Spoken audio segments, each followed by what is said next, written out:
Magic! Away! Away! Away!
I'd just like to tell you just a little bit.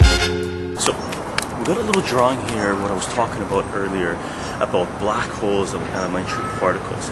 Now, for those who don't know what black holes are basically matter that has been condensed so tightly that its density just becomes bigger and bigger. And when its density becomes bigger, its gravitational force, pull, becomes stronger and stronger. So it reaches a point where even light cannot escape the gravitational pull of a black hole. So the way it works is matter just collapses in on itself. It becomes extremely dense, so dense that light cannot escape from it. And any light that comes close enough gets zoomed in, pulled in. Everything actually gets pulled in. So what happens is there's a boundary that it reaches where if you go past this boundary, it's called the event horizon, you go past this boundary, you just go in basically. So when you hit the event horizon, everything seems black because no light can escape from this side of the boundary, the event horizon. Everything on this side, the light you can still see. So now here, as we mentioned before, elementary particles are the basic building block of matter, everything that we know. It's the lowest size we have been able to go to, the smallest particle we have been able to go to that we can measure that we believe matter is made from. Now there are other theories. One of the ones that I personally like is string theory, where it says matter is just vibrating strings of energy, and the frequency that they vibrate in depends, the size of what the matter is. Now, black holes are considered to be the largest single object that we know of in the universe. There is sort of a dispute there. Some people consider galaxies, clusters of galaxies, to be the largest because they act as well as a single gravitational force. They move together. But let's assume black holes are the largest objects in the universe, elementary particles being the smallest. Now, the three properties of elementary particles are, as we wrote down here, spin, force, charge, and mass. So, elementary particles have a certain spin, they have a certain charge, and they have a certain mass because they're extremely small, right? Black holes as well, they have the three properties that we can measure are spin, charge, and mass. And the way we tell the difference between these is, they could have the same spin, they could have the same charge, but obviously one is larger than the other, so their masses decide, if one is a black hole and if the other one is an elementary particle. There's a snag to this. The snag is, in general relativity, there is no size limit to a black hole. So the way it works is black holes could be, actually there is a size limit to how large a black hole could be, and I believe that's the mass of the universe. Condense it all into one thing, and that's a black hole, right? That's the singularity. I guess you could call it singularity. But there is no bottom limit, lower limit to how small a black hole could be.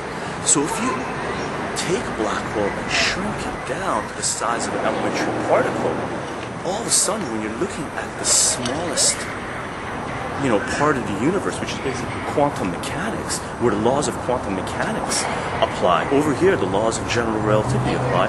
Over here, the laws of general relativity collapse, right? So take a black hole and shrink it down to the size of an elementary particle, you wouldn't be able to tell the difference between the two, because they could have the same spin, they could have the same force charge, and now, they could have the same mass. So in these two extremes, the equal sign changes depending on the size, but the object, the material stays the same. What we're talking about stays the same. So basically, if we were laying down the equal sign, this is what it would look like between small black holes and large black holes.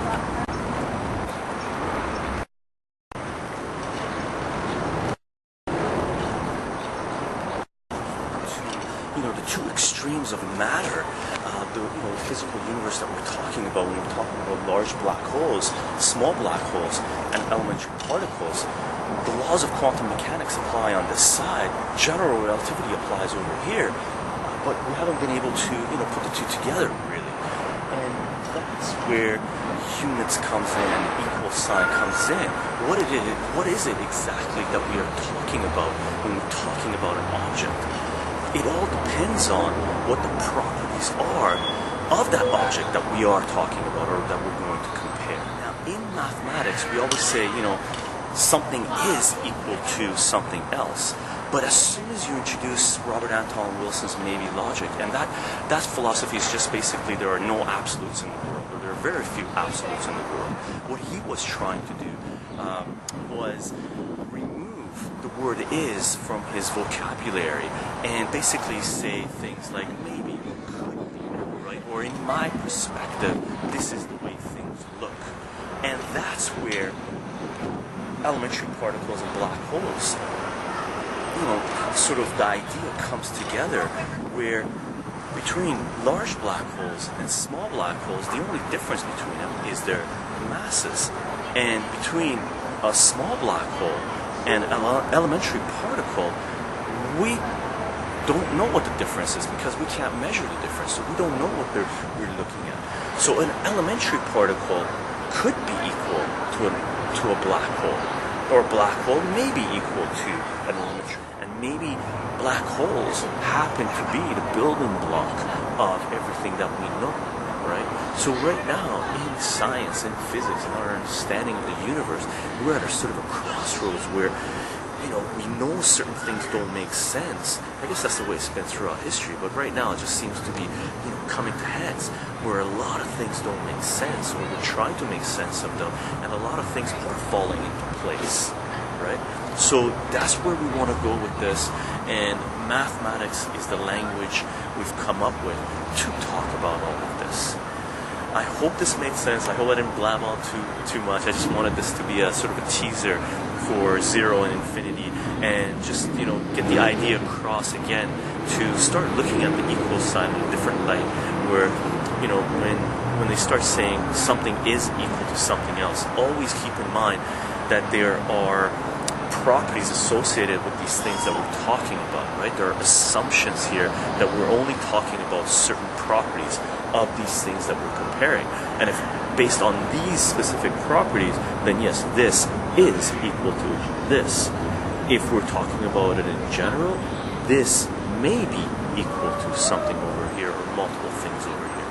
And that is the importance of the equal sign in units, and that is going to hopefully directly kick us into zero and infinity, and we'll explore some of this stuff a lot further later on, and see where we end up.